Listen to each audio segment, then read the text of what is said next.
محبت ایک ایسی چیز ہے جو انسان سے سب کچھ کروا دیتی ہے۔ اگر اولاد کی محبت ہوگی تو صبح سے شام تک ڈیوٹی کرنا آسان ہوگا کہ بھائی کس لیے اتنی مشقت اٹھا رہے ہو، کہا میرے بیوی بچے ہیں ان کے لیے کر رہا ہوں۔ سخت گرمی میں آپ کو گھر سے کس چیز نے نکلنے پہ مجبور کر دیا؟ تو اگلے کا جواب ہوتا ہے کہ بیوی بچے ہیں۔ اب بیوی بچے تو بہت سارے دنیا میں پھر رہے، عورتیں تو بہت سارے پھر رہی ہے، ان کی آپ کو فکر نہیں ہے۔ صرف جو آپ کے گھر میں 1 2 بچے 3 4 بچے آپ کے ہیں اور جو ایک بیوی آپ کی بیٹھی ہوئی ہے، آپ کو اس کی فکر ہے، باقی کائنات میں کیا کچھ ہو رہا ہے ان کی فکر نہیں ہے۔ تو اس کو اصل میں محبت انہی سے ہے۔ جو اصل محبت ہے، جو دل کی محبت ہے، وہ ان بچوں سے ہے۔ اس لیے اس کو سارا دن گرمی میں کھڑا ہونا، گرمی میں گاڑی چلانا، گرمی میں کام کرنا اس کے لیے کوئی مشکل نہیں ہے۔ وہ محبت اس پہ اتنی غالب آئی ہوئی ہے کہ یہ مشکل بھی اس کے لیے آسان بنی ہوئی ہے۔ تو جب کسی کو کسی چیز سے محبت ہو جاتی، کسی کو کسی سے محبت ہو جاتی ہے، تو پھر اس کے لیے تکلیف بھی راحت سمجھتا ہے، اس کے لیے مشکل کو بھی آسان سمجھتا ہے۔ اور جب محبت نہ ہو تو پھر 1 گلاس پانی دینا بھی اس کے لیے مشکل بن جاتا ہے۔ 1 گلاس پانی بھی اگر کوئی مانگے اور آپ کو اس سے نفرت ہو، محبت نہ ہو، تو آپ کی کوشش ہوگی کہ یہ 1 گلاس پانی بھی اس کو نہ دیا جائے۔ اور محبت ہو تو پھر بیٹا جو ہے وہ پانی مانگے تو باپ بوتل لا کے دے دیتا ہے، شربت لا کے پلا دیتا ہے۔ اصل میں محبت ہے۔ تو یہ محبت ایسی چیز ہے جو انسان سے بہت کچھ کروا دیتی ہے۔ اور حدیث شریف میں ہمیں محبت مانگنے کی دعا بتائی گئی کہ اللہ سے اللہ کی محبت مانگو۔ جب اللہ کی محبت تم مانگو گے اور اللہ کی محبت تمہارے دلوں میں آئے گی تو پھر اس کے بعد کیا ہوگا؟ نماز پڑھنے کا تمہیں کہا نہیں جائے گا، تم خود بھاگتے آؤ۔ پھر سجدے کا تمہیں کہا نہیں جائے گا، تم خود سجدے میں آؤ گے۔ پھر یہ نہیں کہا جائے گا کہ قرآن کی تلاوت کر لو، تم خود اس کو اٹھاؤ گے، میری رب کی کتاب ہے۔ پھر تمہیں روزے کے لیے کہا نہیں جائے گا، پھر تمہاری منتیں نہیں کی جائے گی کہ آؤ نماز کے لیے، کیوں؟ تمہارے دل میں اللہ کی محبت ہوگی اور وہ محبت تم سے سب کچھ کروا رہی ہوگی۔ اولاد کی محبت سارا دن انسان سے کام کرواتی کہ نہیں کرواتی؟ بیوی کی محبت، گھر کی محبت، رشتہ داری کی محبت، یہ جو ہم دنیا میں بھاگ دوڑ لگی ہوئی ہے، کیوں؟ اس کے پیچھے محبت ہے۔ کسی کی ماں باپ کی محبت ہے، کسی کے پاس بیوی بچوں کی محبت ہے، کسی کے پاس بہن بھائیوں کی محبت ہے، کسی کے پاس رشتہ داروں کی محبت ہے، اور یہ محبتیں جو ہے یہ سب کچھ کروا رہی ہے۔ لیکن خوش قسمت ہے وہ انسان جو ان تمام محبتوں کو نیچے رکھے اور وہ ایک کی محبت کی تلاش میں ہر وقت مارا مارا پھرے کہ اللہ اور اس کے رسول کی محبت کیسے آئے گی اس دن۔ وہ بہت خوش قسمت انسان۔ بھائیو، آج ہم ہر چیز کو تلاش کر رہے ہیں، جہاں ہمیں تھوڑی سی کامیابی نظر آتی، ہماری کوشش ہوتی کہ یہ کام، یہ چیز میں اپنا لوں تاکہ مجھے کامیابی مل جائے۔ پتہ چلا فلاں کاروبار کرو گا تو پیسہ بہت آئے گا، تو پھر اس کی ہر وقت کوشش ہوتی کہ فلاں کاروبار کے لیے کس طرح میں راستہ ہموار کروں اور میں وہ کام شروع کروں تاکہ مجھے کامیابی مل جائے۔ تو کامیابی کے لیے انسان ادھر ادھر دوڑ رہے، مشورے کر رہے، نظریں دوڑا رہے کہ مجھے کامیابی ملے، اور جس چیز میں رب نے کامیابی بتائی ہے اس کی طرف آتے نہیں ہیں۔ کیوں؟ اللہ کی محبت کا جو ہمارے دل کے اندر جو چراغ تھا اللہ کی محبت کا، وہ بجھ چکا ہے، وہ بجھ چکا ہے۔ کیوں؟ حدیث شریف کا مفہوم ہے کہ انسان جب کوئی گناہ کرتا ہے تو اس کے دل پہ ایک سیاہ داغ لگا دیا جاتا ہے۔ اگر تو وہ توبہ کر لے تو اس داغ کو مٹا دیا جاتا ہے، اگر وہ توبہ نہ کرے، پھر گناہ کرے، پھر داغ لگتا ہے، پھر گناہ کرے، پھر داغ لگتا ہے، پھر گناہ کرے، پھر داغ لگتا ہے، آخر اس کا دل کالا سیاہ ہو جاتا ہے۔ جب اس کا دل کالا سیاہ ہو جاتا ہے، پھر دین کی بات ہو رہی ہے تو اس پہ اثر نہیں ہوتا ہے، قرآن پڑھا جا رہا ہو تو اس کے دل پہ اثر نہیں ہوتا ہے، نبی کے حدیث سنائی جا رہی تو اس پہ اثر نہیں ہوتا۔ کیوں؟ اندر کا دل کالا سیاہ ہو چکا ہے۔ جب دل کالا سیاہ ہو جاتا ہے پھر اس کے بعد اندر سے نکلنے والے اعمال پھر وہ روشنی والے اعمال نہیں ہوتے، وہ بھی پھر کالی سیاہی اعمال ہوتے ہیں۔ پھر وہ اعمال نکلتے ہیں جس سے رب کی ناراضگی اترتی ہے، جس سے اللہ اور اس کے رسول کے ناراضگی اترتی ہے، پھر انسان کے بدن سے وہ اعمال ہوتے ہیں۔ تو آج ہم اس چیز کو سوچیں کہ ہم نے ہر چیز کی محبت ہمیں بن مانگے مل گئی، رب کی محبت میرے دل میں کیوں نہیں آئی؟ اگر میرے دل میں رب کی محبت ہوتی تو میری نماز چھوٹ جائے مجھے تکلیف ہوتی، میری نماز کیوں چھوٹی؟ میری قرآن کی تلاوت آج کیوں رہ گئی؟ میں نے آج درود پاک کی تسبیح اتنی کیوں نہیں پڑھی؟ آج میرا استغفار کیوں رہ گیا؟ پھر یہ ہر وقت اندر سے کیوں کی آواز آتی اگر رب کی محبت ہوتی۔ نماز چھوٹی کیوں چھوٹی؟ قرآن کی تلاوت نہیں کی کیوں نہیں کی؟ استغفار کی تسبیح نہیں پڑھی کیوں نہیں پڑھی؟ درود پاک کی تسبیح نہیں پڑھی کیوں نہیں پڑھی؟ رمضان آیا روزے نہیں رکھے کیوں نہیں رکھے؟ زکوٰۃ کا وقت آیا اور زکوٰۃ فرض کی، زکوٰۃ نہیں دی کیوں نہیں دی؟ پھر ہر وقت اپنے آپ سے کیوں کہے گا؟ کیوں نہیں کی تھی؟ کیوں نماز نہیں پڑھی تھی؟ یہ کیوں کب آئے گا؟ جب رب کی محبت دل میں آئے گی، اور جب رب کی محبت نہیں ہوگی تو پھر اس کے بعد چاہے برا کرے چاہے اچھا کرے، اس کے سامنے برائی اور اچھائی ایک جیسی ہوگی۔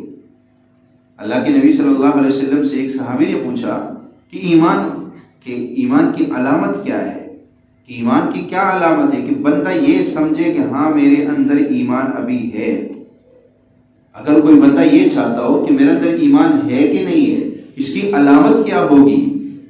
تو اس صحابی نے یہ سوال کر کے آنے والے قیامت تک انسانوں پہ بڑا احسان کیا۔ ہر بندہ آسانی سے اندازہ لگا سکتا ہے۔ جب اللہ کے نبی سے اس نے یہ پوچھا کہ اس کی نشانی کیا ہے تو فرمایا کہ جب تو نیکی کرے اور تجھے خوشی محسوس ہو، جب تجھ سے کوئی نیک کام ہو جائے اور تو دل میں خوش ہو جائے، جب تو نے نماز پڑھ لی تو خوش ہو جائے، اللہ تیرا شکر ہے تو نے مجھے نماز کی توفیق دے دی، جب تو نے قرآن کی تلاوت کر لی تو خوش ہو کہ اللہ تیرا شکر ہے تو نے قرآن کی تلاوت کی توفیق دے دی، جب تو درود پاک کی تسبیح پڑھ لے تو خوش ہو جائے کہ اللہ تیرا شکر ہے کہ تو نے مجھے درود پاک پڑھنے کی تسبیح کی توفیق عطا فرمائی ہے، جب تو کسی کو صدقہ خیرات دے، جب تو زکوٰۃ کے نام پہ، جب تو خیرات کے نام پہ کچھ اللہ کے نام پہ خرچ کرے اور تیرے دل میں خوشی ہو کہ اللہ تیرا شکر ہے تو نے یہ ہاتھ دینے والا بنایا ہے، لینے والا نہیں بنایا ہے، جب تیرے دل میں خوشی محسوس ہو۔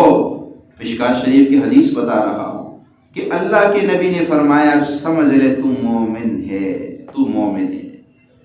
جب تو نیکی کرے اور اس کے بعد تجھے خوشی محسوس ہو، تیرے دل میں خوشی آ جائے تو سمجھ لے تو مومن ہے۔ اور فرمایا کہ جب تو برائی کرے یا برائی کی طرف جائے اور تیرے دل میں کھٹکے اور تو فوراً اس کو چھوڑ دے، یا تجھ سے کوئی برا کام ہو اور تجھے ندامت ہو جائے، نماز چھوٹی کیوں چھوٹ گئی، آئندہ نہیں ہوگی، رمضان کا روزہ کیوں نہیں رکھا، آئندہ رکھوں گا، جب تیرے دل میں درد اور غم پیدا ہو جائے سمجھ لے تو مومن ہے، ابھی ایمان ہے باقی، ابھی ایمان ختم نہیں ہوا۔ اور جب یہ حال پیدا ہو جائے کہ نماز پڑھ لی تو پڑھ لی، نہ پڑھی تو بھی کوئی پرواہ نہیں، پڑھ لی تو بھی کوئی پرواہ نہیں، یعنی دونوں چیزیں برابر نہ جائے۔ اچھا گناہ ہو گیا کوئی محسوس ہی نہیں ہو رہا ہے، جیسے ایک مکھی آتی ادھر بیٹھی اور میں نے یوں کی اڑ کے چلی، محسوس ہوتا ہے مکھی انسان کے بدن پہ بیٹھ جائے اس کو محسوس ہوتا ہے کوئی چیز بیٹھی، مکھی کا کیا وزن پتہ بھی نہیں چلتا ہے، بعد جو آدمی کام کر رہا ہوتا ہے پتہ نہیں کتنی مکھیوں اوپر بیٹھ جاتی، اس کو تو کچھ محسوس ہی نہیں ہوتا۔ تو جب انسان کے اندر سے ایمان چلا جاتا ہے، ایمان کا جو چراغ ہے وہ بجھ جاتا ہے، تو پھر اس کی یہ حالت ہوتی ہے گناہ کرتے وقت جیسے ایک مکھی بیٹھی ہوئی ہے، پرواہ نہیں، گناہ کرے گا، جھوٹ بولے گا، دھوکے کرے گا، فراڈ کرے گا، امانت میں خیانت کرے گا، حرام حلال میں تمیز نہیں کرے گا، نماز 5 وقت کی چھوڑ دے گا، رمضان کے روزے چھوڑ دے گا، کوئی پرواہ نہیں ہے، بڑے آرام سے زندگی گزار رہا ہے۔ 30 دن کے روزے آئے سال بعد مہمان بن کے اور ایک بھی نہ رکھا، اور بڑے خوش ہو کہ عید کی خوشیاں منا رہا ہے، سمجھ لے ایمان ختم ہو چکا ہے۔ اگر رمضان کا ایک روزہ چھوٹ گیا اور پھر عید کی خوشیاں منا رہے، سمجھو ایمان ابھی نہیں ہے۔ ایمان کی علامت یہ ہے کہ ایک روزہ چھوٹ جائے تو دل، جیسے مچھلی کو پانی سے باہر نکالو تو مچھلی تڑپنے لگ جاتی ہے کہ پانی سے مجھے کیوں نکالا، بول تو نہیں سکتی لیکن اس کا تڑپنا یہ بتا رہا ہے کہ یہ کہتی ہے مجھے پانی میں واپس ڈالو، میں نے پانی میں جانا ہے، یہ اس لیے تڑپ رہی ہے کہ اس نے پانی میں جانا ہے۔ مومن سے جب کوئی گناہ ہو جائے تو وہ تڑپنے لگ جائے کہ نہیں یہ کیوں ہو گیا۔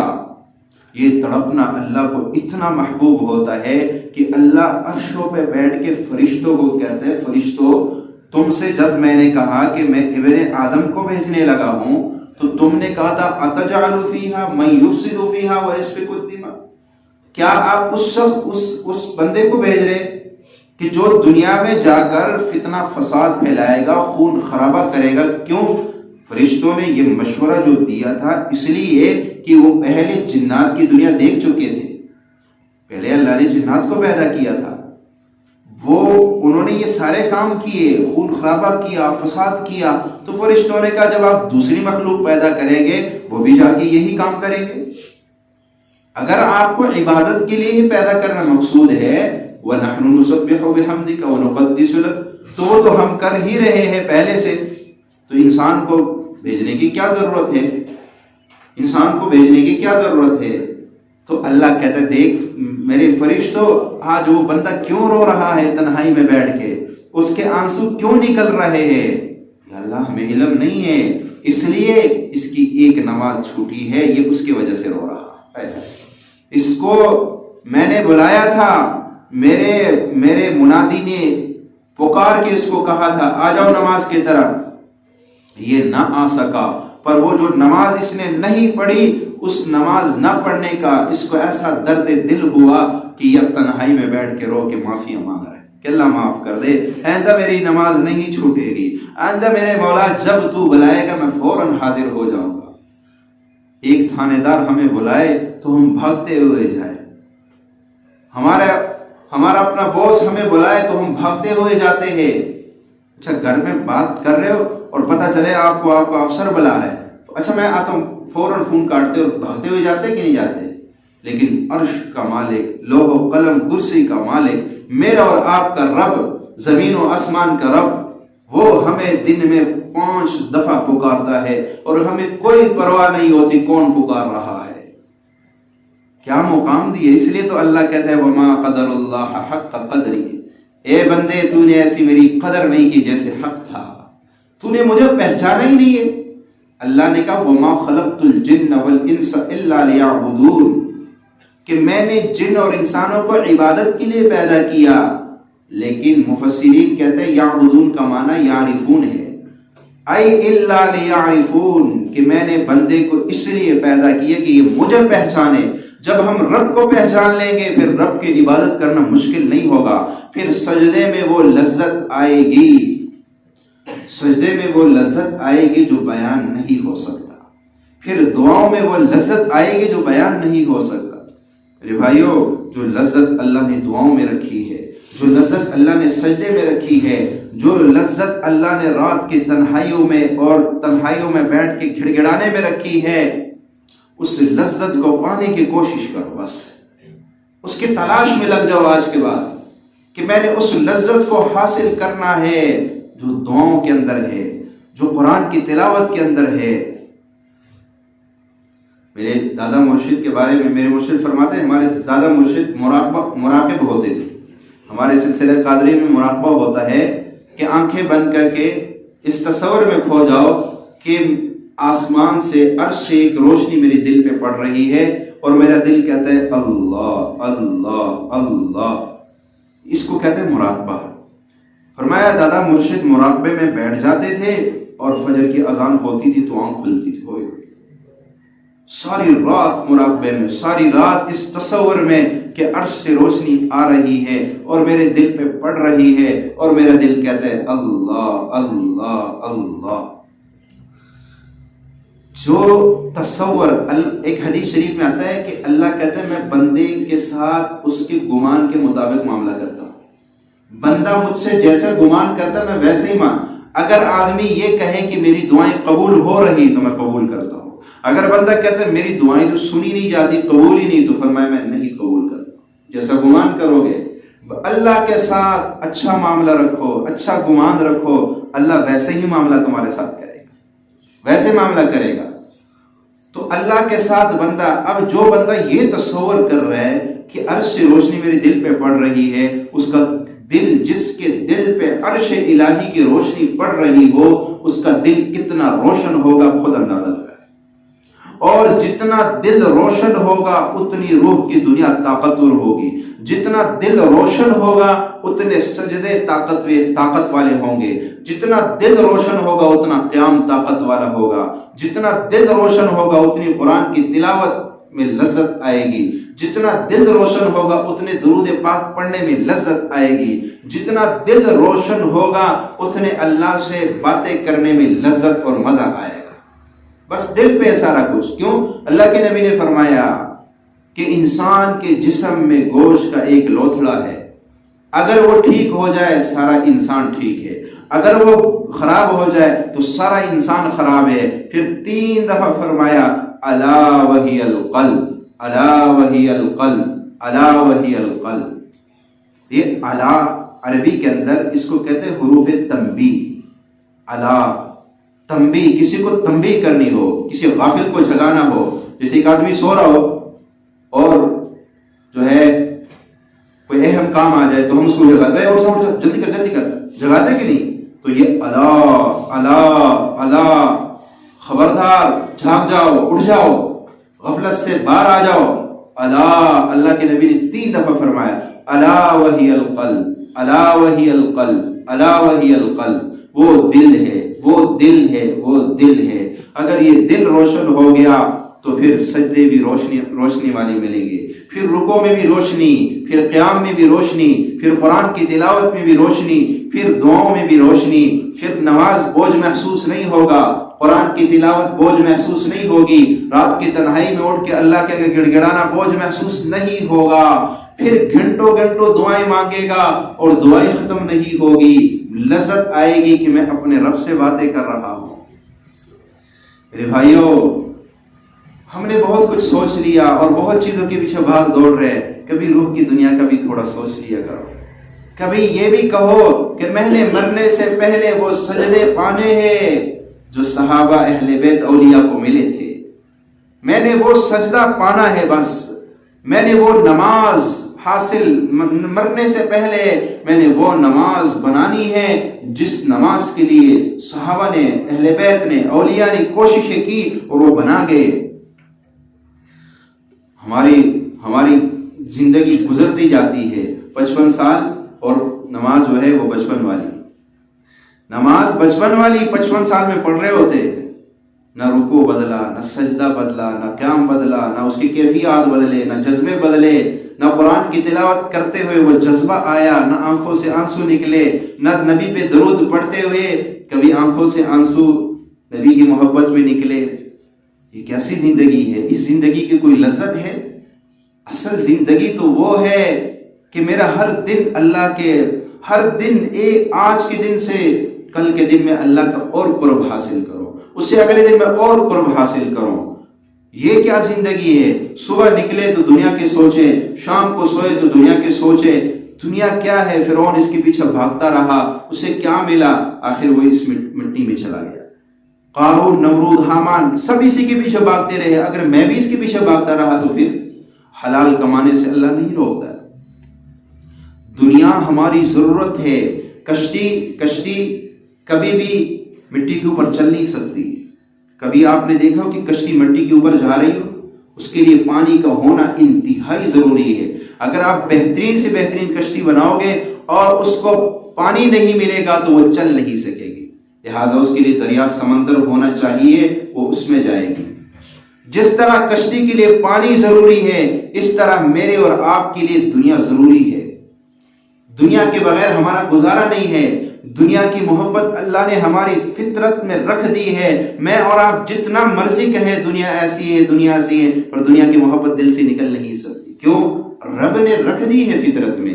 لیکن اللہ کہتا ہے ٹھیک ہے محبت رکھ دی ہے، دنیا کے بغیر تمہارا گزارا نہیں ہے، لیکن خیال کرنا اس دنیا میں کہیں ڈبو نہ جانا. کشتی کو پانی کی ضرورت ہے لیکن باہر کی طرف سے ہے. اندر اگر پانی آ گیا تو کشتی غرق ہو گئی. اندر سواری بٹھانی ہے، اندر سواری بٹھانی ہے، تم اللہ کا کام چلے گا. اگر وہ اندر پانی بھر دے تو اللہ بھی گئے، کشتی بھی گئی. یہ دنیا پانی کی طرح ہے، اس کو جتنا مرضی سمیٹ لو لیکن اس کو دل میں نہ آنے دینا. جہاں نماز کے لیے یہ ریکارڈ بن جائے اس کو طلاق دے دو. جہاں قرآن کی تلاوت میں ریکارڈ بن جائے اس کو چھوڑ دو. جہاں زکوٰۃ سے یہ منع کرے اس کو چھوڑ دو. ایک صحابی اپنے باغ میں نماز پڑھ رہے ہیں اور باغ بہت خوبصورت باغ ہے، پھل لگے ہوئے ہیں، کھجوروں کے خوشے، اس میں چاروں طرف پھل ہے اور وہ نماز پڑھ رہے. ایک پرندہ آیا، وہ باغ کے اندر آیا، پھر نکلنے کے لیے اس کو راستہ نہ ملا. اب اندازہ لگا لیں کیسا باغ ہوگا کہ پرندے کو نکلنے کا راستہ نہیں مل رہا ہے. پرندہ کبھی ادھر جا رہے کبھی ادھر جا رہے. اچھا یہ نماز میں مشغول تھے تو ان کی توجہ پرندے کی طرف چلی گئی. نماز میں مشغولیت کی وجہ سے جب پرندے نے اس کی توجہ جب نماز میں پرندے کی طرف گئی تو اس کو یہ پتہ نہ چلا کہ میں کیا پڑھ رہا تھا، کتنی رکعتیں ہو گئی.